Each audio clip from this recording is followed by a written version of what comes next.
toh nanti waktu di lapangan ada friksi-friksi ya itu bumbu. Ya kalau nggak ada gitu nggak ada cerita nanti. Kalau boleh tahu nih, yang paling menyakitkan biasanya, ya masa sih setiap kegiatan nggak ada yang menyakitkan, nggak ada yang nggak enak itu, kalau boleh diceritain apa aja mas biasanya? Yang nggak enak? Yang pertama ya banyak nyinyir orang-orang. Wah sok suci, sok surga. Itu dulu yang kita dapatkan ya. Sok pejuang, sok pahlawan, repot ini. Sindiran budaya timur banget. Budaya timur banget. Ya kita pun, ya guru-guru kita menyampaikan, ya wajar gitu. Kamu hidup di dunia begitu wajar. Karena ya memang harus begitu. Tapi kalau sudah meninggal nggak mungkin kamu dinyinyirin. Ya paling nanti ketemu sama malaikat, kalau banyak pahalanya dibantu, kalau enggak digebukin kan itu.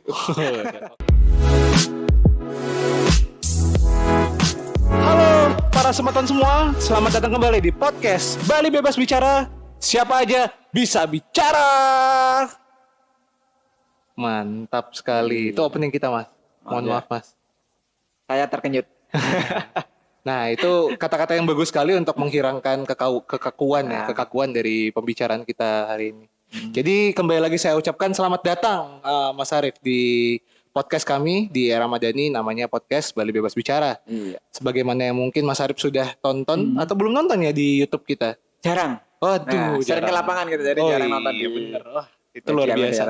Jawaban yang sangat menunjukkan sebuah produktivitas dari Mas Arif sendiri. Jadi buat teman-teman yang belum tahu nih, saya mungkin mau memperkenalkan salah satu bintang tamu kita yang hadir, yang juga sangat luar biasa di sini adalah Mas Arif Marsudi. Tapi saya masih bingung juga mau manggil Mas atau manggil Pak atau manggil Ustadz atau manggil Om gimana kan? Itu lebih menunjukkan lagi ya, menunjukkan ciri-ciri khasnya. Jadi Mas Arif Marsudi di sini kita undang sebagai pimpinan dari Aksi Cepat Tanggap Bali, yang juga menjadi ex officio-nya di masyarakat relawan Indonesia di Bali MRI ya. Yang dimana ACT sendiri itu statusnya sebenarnya lembaga sosial ya Mas ya. Lembaga sosial. Jadi pada intinya kita undang Mas Arif ini juga salah satunya karena kita terinspirasi dari podcastnya ACT Nasional ya Mas ya. Yang juga sudah mengundang presidennya ACT sendiri ya, Pak Ibnu Hajar, yang dimana beliau luar biasa sekali. Dan sekarang ya kita juga pengen lah ngundang dari perwakilan di Bali. Itu dia. Kita pengen tahu seberapa miripkah yang di Bali dengan yang di nasional. Sebenarnya gitu. Jadi inspirasi kita dari yang nasional. Jadi sebagaimana lembaga amal pada umumnya, yang saya selalu heran secara pribadi, pertanyaannya satu, ngapain sih Mas ngurusin orang? Iya. Ya unik memang. Ya maksudnya kita hidup sama manusia itu maksudnya yang pertama. Oke, betul. Yang kedua, kita juga tahu setiap manusia punya problem, punya masalah, punya sesuatu yang mereka sendiri nggak bisa menyelesaikan gitu. Dan karena kita hidup bersama-sama, hidup bermasyarakat, mau tidak mau saling membantu, itu adalah bagian yang harus kita lakukan. Kenapa? Karena kita pengen setiap orang itu mudah urusannya. Ya kita juga pengen secara pribadi urusan kita juga mudah. Itu yang menyebabkan kenapa kita kok sibuk sekali sih ngurusi orang. Ya kita merasa ini sama-sama kita hidup, sama-sama kita tahu. Masa kita melihat sesuatu yang salah di depan kemudian kita tutup mata, itu kan sudah nggak nyaman. Makanya itulah menjadi alasan kenapa sih kita harus sering membantu orang, kemudian memudahkan urusan orang, karena kita pengen juga urusan kita juga dipermudah seperti itu. Itu saya alasannya kenapa sih? Alasan utamanya karena lihat orang. Tapi itu kebiasaannya sudah ada dari kecil atau gimana Mas? Ya, jadi setiap orang untuk kegiatan kemanusiaan orang mengatakan itu panggilan jiwa. Itu panggilan jiwa. Kerennya panggilan jiwa. Kerennya. Biar kelihatan wah gitu ya. Oh iya dong. Jadi sebenarnya karena waktu kecil saya pribadi itu dalam tanda kutip mungkin secara ekonomi termasuk saya adalah cukup ya di saat itu. Cuman saya kurang nyaman dengan kehidupan itu, belum nggak ada tantangan lah gitu. Kurang nyaman sama kecukupan. Iya, karena kecukupan. Karena nggak ada tantangan gitu. Itu ketidaknyamanan yang sangat unik ya. Tidak nyaman dengan kecukupan. Ya. Artinya kalau masalah makan, minum, kebutuhan sehari-hari, kalau kita dapatkan dari orang tua itu belum ada tantangan. Oke. Jadi meskipun orang tua saya kecukupan, tapi saya masih berusaha untuk berinteraksi dengan teman-teman, saling membantu, memenuhi kebutuhan sendiri-sendiri.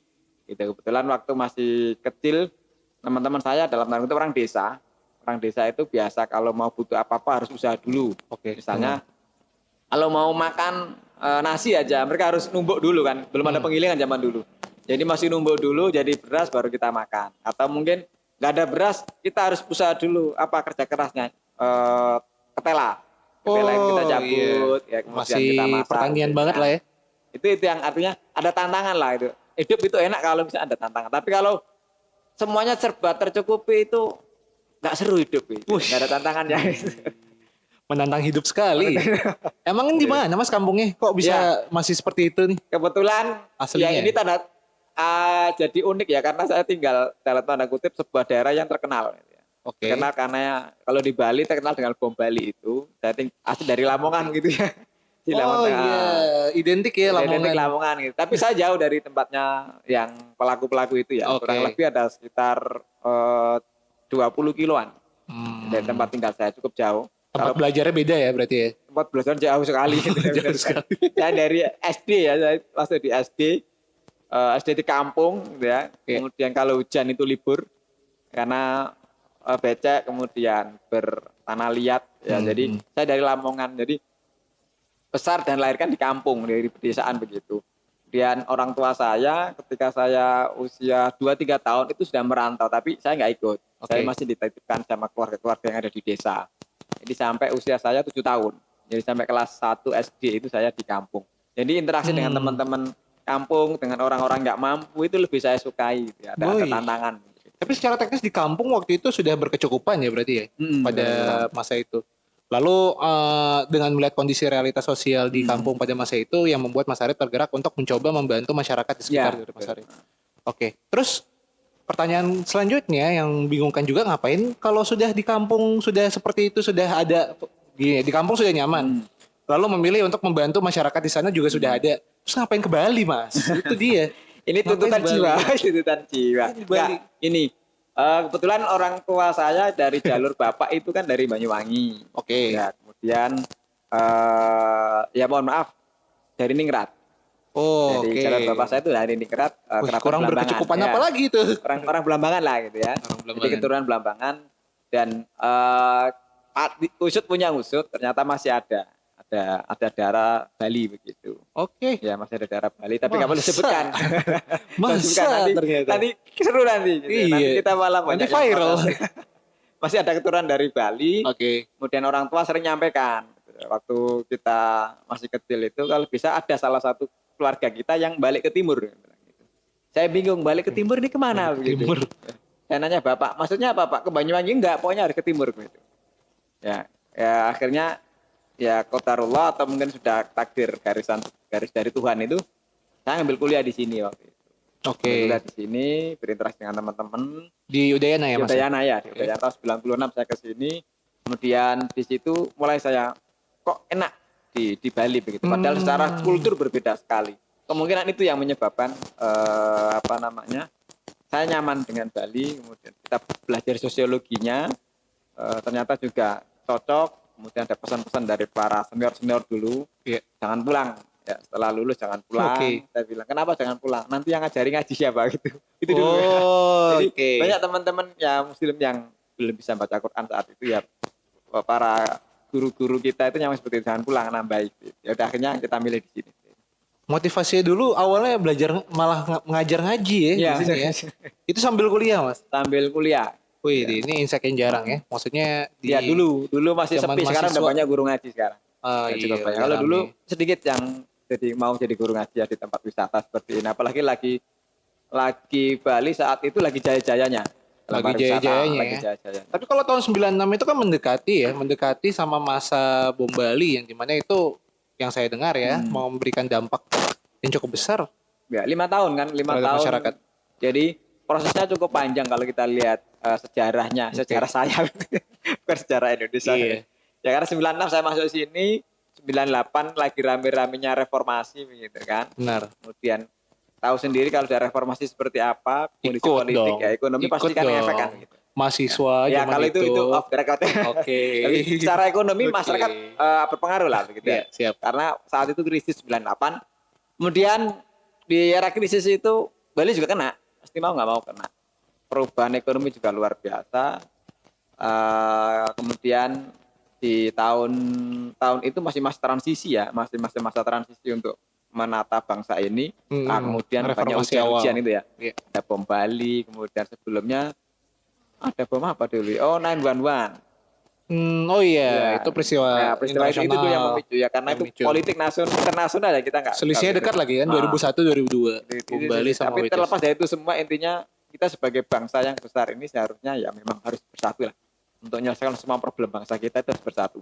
Kalau orang Jawa bilang jangan eker-ekeran gitu ya. Jangan bertengkar sama anak bangsa lah begitu. Unik ya, maksudnya perjalanan pendidik atau mahasiswa pada masa itu memang yang cukup bergelombang ya, berarti ya, yang membentuk karakter Mas Arif dan juga beberapa kalangan mahasiswa pada zamannya maju untuk beda ya dibanding yang lain. Terus yang menjadi pertanyaan saya selanjutnya, berarti mulai kapan akhirnya bergerak di lembaga amal? Ya sebenarnya sejak saya itu sejak kecil ya, sejak kecil. Pertama itu, kemudian SMP saya diajak di lembaga amal sosial. Ya, mungkin teman-teman tahu di Muhammadiyah. Oh iya. Jadi kecil saya itu dititipkan sama Kiai NU lah begitu.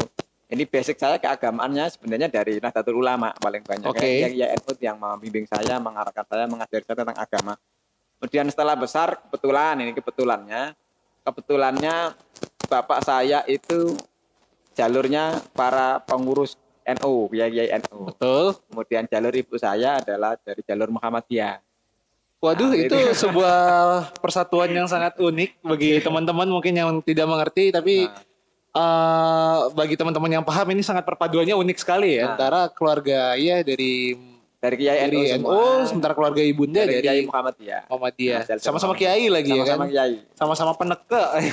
Pelingsir orang lain bilang. Pelingsir. Oke, lanjut. Ya, kemudian SMA itu kemudian ibu saya nyampaikan dalam bahasa Jawa, "Le wis suwe nang NU, saiki ganti Muhammadiyah le." Gitu. Jadi maksudnya artinya begini, waduh. Nah, kamu sudah lama di NU, dari mulai kamu kecil sampai kamu SMA itu yang didik kamu Kiai NU semua. Nah, sekarang sudah saatnya ngerti Muhammadiyah. Waduh, ini jarang loh, ini jarang banget loh sebenarnya. Oke lah, kita pindah SMA itu, saya belajar para Kiai Muhammadiyah, diberikanlah pencerahan-pencerahan begitu. Sebenarnya memang kalau pas ngaji itu kan ini kan masih fikih gitu ya, perbedaan. Ya disampaikan belajar hukum lah ya. Kemudian belajar hukum. Dari situ ya saya selalu menekankan guru-guru saya itu. Ini hanya cara pandang. Sebenarnya semua ada dasarnya, NU ada dasarnya, Muhammadiyah ada dasarnya. Kamu silakan pilih yang mana yang nyaman bagi kamu ketika kamu berinteraksi dengan masyarakat. Perbedaan ini, yang dua ini yang hidup saya dari lembaga besar Indonesia antara NU dan Muhammadiyah ini yang membentuk karakter saya untuk bisa menerima apa adanya dengan perbedaan itu. Sehingga banyak teman-teman dulu di Muhammadiyah, kalau sudah ikut Muhammadiyah kan ada tahlilan gitu kan, orang meninggal saat 3 hari di NU ya 3 hari 7 hari itu teman-teman Muhammadiyah nggak mau ikut, kalau saya ikut. Kenapa ikut? Combine, cari makan ya, kombinasi. Itu dia tuh. Nah itu dia, saya juga menarik kalau itu. Ya diundang makan kenapa kita mau datang gitu aja sebenarnya. Itu kemudian disitulah kemudian saya diajak di organisasi Muhammadiyah itu di IPM, Ikatan Pelajar Muhammadiyah. Dan itulah ngurusi tentang tentang sosial. Ya teman-teman waktu itu yang pertama lebih mengarah kepada karakter hidup teman-teman di desa itu kan, karena ya kita wajar ada yang belajar agama, ada yang tidak, yang tidak ini yang jadi hidupnya tidak nyaman ini yang kita deketin, kita ajak. Iya. Mendekati orang-orang dan alhamdulillah dalam waktu setahun kalau nggak salah, saya masih ingat itu, kita bisa menghidupkan, menggerakkan pergerakan Muhammadiyah pemuda ya, satu cabang. Jadi waktu itu cabang Sukodadi, Kecamatan Sukodadi. Ya sekarang dipecah jadi 2, Sukodadi dan Pucuk. Nah, bagi teman-teman yang teman-teman yang berasal dari Kecamatan Pucuk, Kecamatan Sukodadi sebenarnya dulu bersatu. Ya teman-teman yang ngerti tentang peta Jawa ya silakan nanti di riset di Google ya masing-masing. Jadi di sebelah kiri Pulau Jawa, ntar di zoom lagi. ada kalangan Jawa nanti kan banyak anggapan nih zaman dulu kalau sebelah kiri itu Jawa, kalau kanan Kupang, taunya gitu. Kita sadarkan juga. Iya. Oke. Ya seperti itu, kemudian disitulah kegiatan-kegiatan sosial kita hidupkan, membantu orang tidak mampu, kemudian membantu warga yang tidak bisa makan, Iya. menggerakkan teman-teman untuk bisa sama-sama kita ini hidup bermasyarakat, kita ini hidup berinteraksi dengan banyak orang. Artinya salah satu slogan bangsa kita waktu dulu kan tahun 80-an itu kita hafal Undang-Undang Dasar 45 itu. Oh iya. Ada 36 pasal itu kita hafal, kemudian Pancasila Dari butir-butirnya pembukaan ya. kita hafal Dari semuanya. pembukaan sampai akhir. Iya, sekarang mau ngapalin susah karena pasalnya banyak. Oke. Jadi itu kita hafal semuanya dan itu kita tekankan ya. Kita ulang-ulang sama teman-teman kita lama di penataran P4, kemudian kita diinteraksikan. Sekarang jarang tuh, jarang banget ya sekarang ya. Diinteraksikan antara Pancasila kemudian agama itu sebenarnya punya korelasi yang sangat kuat. Jadi tidak ada orang mengatakan bahwa umat Islam, mohon maaf, umat Islam itu jauh dari Pancasila, nggak ada. Sebenarnya semuanya itu adalah nilai-nilai dari Pancasila itu ya, dari Islam. Pancasila itu juga diambil dari orang Kristen, dari orang Hindu, orang bersemuanya itu ya. Betul. Ini yang kemudian kita hidupkan saat itu, sehingga teman-teman waktu itu kegiatan sosial cukup banyak. Dari situlah sebenarnya kita memulai, kenapa kita peduli dengan sosial, karena bangsa ini belum bisa tercukupi semuanya kebutuhan masyarakatnya atau tersejahterakan semuanya. Itu yang kemudian kita bergerak. Kita coba membantu, berkontribusi untuk negara ini dalam rangka membantu negara ini, pemerintah ini, Ibu Pertiwi atau para founding father gitu ya, untuk menjadikan Indonesia itu menjadi sebuah negara yang maju dan sejahtera. Wih, luar biasa teman-teman semua. Iya. Ini bukan pesan kosong ya. Ini real dari kecil. Benar. Tapi ada kenikmatan tersendiri gitu Mas, berarti ya. Kalau kayak ngelihat, mungkin kenikmatannya itu kalau bisa dijelasin tuh yang mana? Apa pas mereka menerima bantuan atau ketika kita tahu bahwa bantuan kita diterima atau bagaimana sih Mas? Ada kenikmatannya itu gimana? Iya, kenikmatan itu semuanya, mulai dari proses kita awal sampai kemudian bisa menolong orang dan melihat orang itu bahagia yang kita tolong, itu kenikmatan semuanya. Kalau toh nanti waktu di lapangan ada frisi-frisi ya itu bumbu. Ya kalau nggak ada gitu nggak ada cerita nanti. Kalau boleh tahu nih, yang paling menyakitkan biasanya ya masa sih setiap kegiatan nggak ada yang menyakitkan, nggak ada yang nggak enak itu. Kalau boleh diceritain apa aja Mas biasanya? Yang nggak enak. Pertama ya banyak nyinyir orang-orang. Wah sok suci, sok surga. Itu dulu yang kita dapatkan ya. Sok pejuang, sok pahlawan, repot ini. Sindiran budaya timur banget. Budaya timur bang. Ya kita pun, ya guru-guru kita menyampaikan, ya wajar gitu. Kamu hidup di dunia begitu wajar. Karena ya memang harus begitu. Tapi kalau sudah meninggal, nggak mungkin kamu dinyinyirin. Ya paling nanti ketemu sama malaikat, kalau banyak pahalanya dibantu, kalau enggak digebukin. Gitu. Jadi kita pun dikuatkan dari para guru-guru kita, apalagi kiai kita dari Muhammadiyah selalu pesan begitu. Jadi nggak apa-apa, jalan saja gitu. Karena pasti begitu. Namanya manusia itu akan ada yang begitu. Kalau kamu baik semua itu nanti di akhirat. Pernah Mas sampai sakit hati banget misalnya? Iya, pernah. Kalau sakit hati pernah, karena saya manusia itu kan.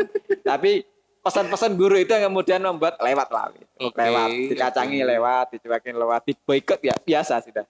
Karena manusia. Kalau nggak mau boikot bukan manusia. Yang penting kita teman-teman, satu yang harus kita pahami bahwa kita berinteraksi dengan manusia ada karakter itu. Iya, kita yang nggak sempurna, yang nyinyir juga nggak sempurna ya, luar biasa. Sudah sering sakit hati ternyata ya. Tapi sering apa jarang Mas sakit hati Mas? Ya sebenarnya sering, cuman karena tadi ada pesan-pesan dari para kiai saya dulu, guru saya, kemudian ya sudah jalankan saja. Kenapa? Ya kalau kamu mikirin itu sakit hatimu, kamu nggak jalan lagi. Kamu akan terhambat aktivitas membantu orang, akan terhambat aktivitas menolong bangsa ini gara-gara nyinyiran orang. Kalau ada peribahasa orang Kulon itu kan, biarkan anjing kafilah berlalu. Anjing menggonggong kafilah berlalu.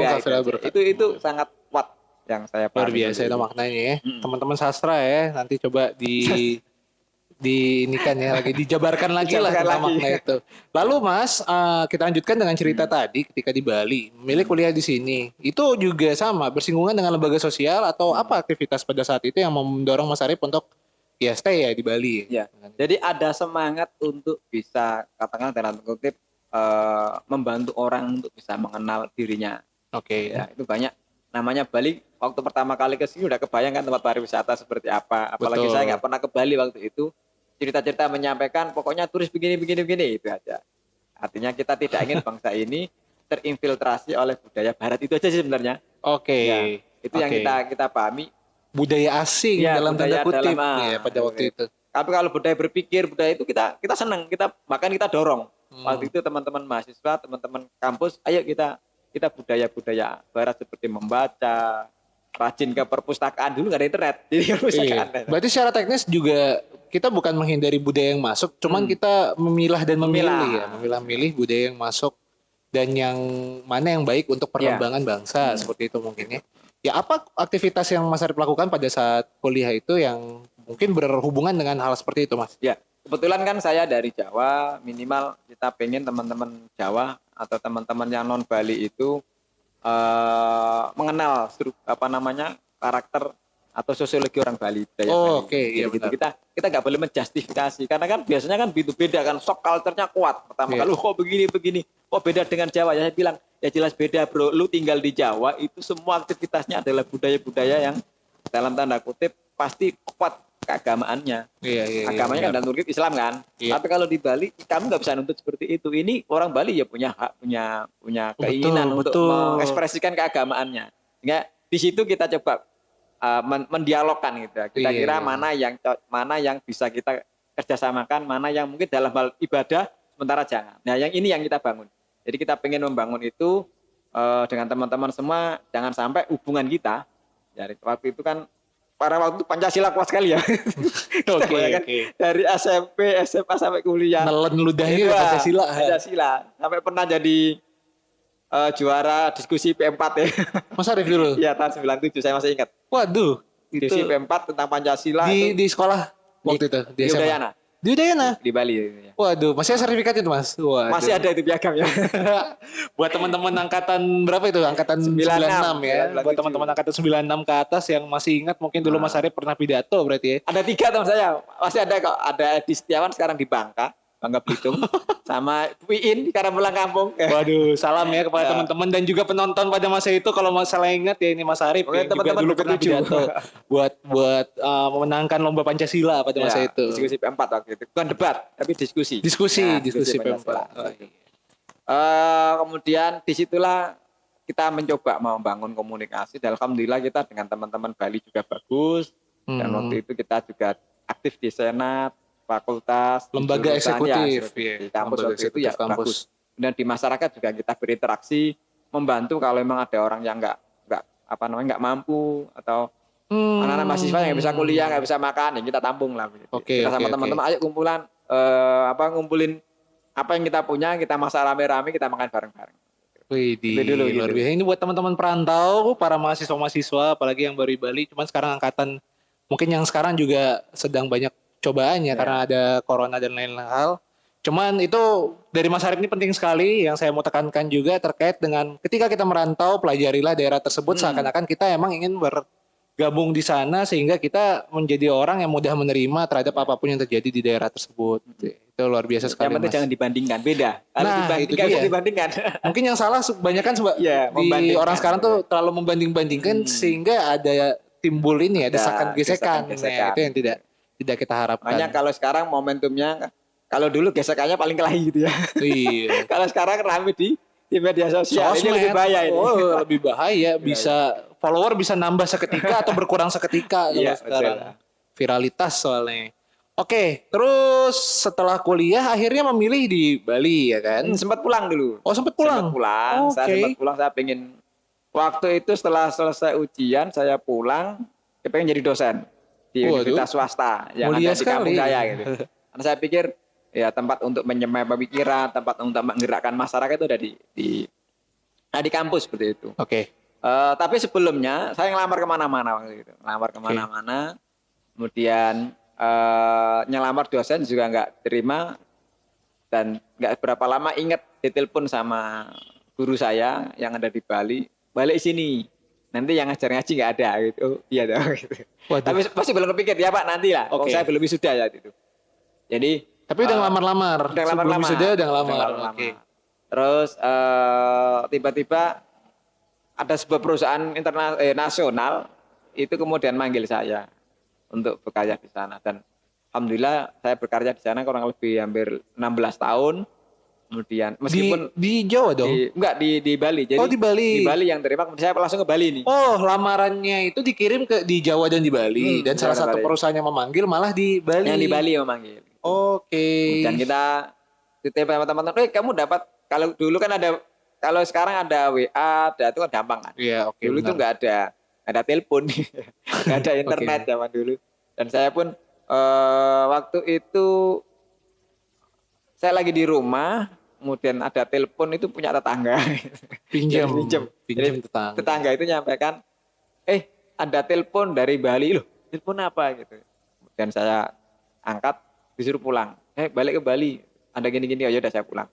Balik ke Bali, kemudian ya udah diterima kerja di situ sambil tetap melakukan aktivitas kemanusiaan. Tetap kita gitu. Oke. Oh, sempat lama di perusahaan yang sebenarnya bukan fokusnya di kemanusiaan, tapi tetap memiliki sampingan di hal-hal yang bersifat kemanusiaan, sambilan di lembaga amal dan kemanusiaan. Lembaga amal, ya.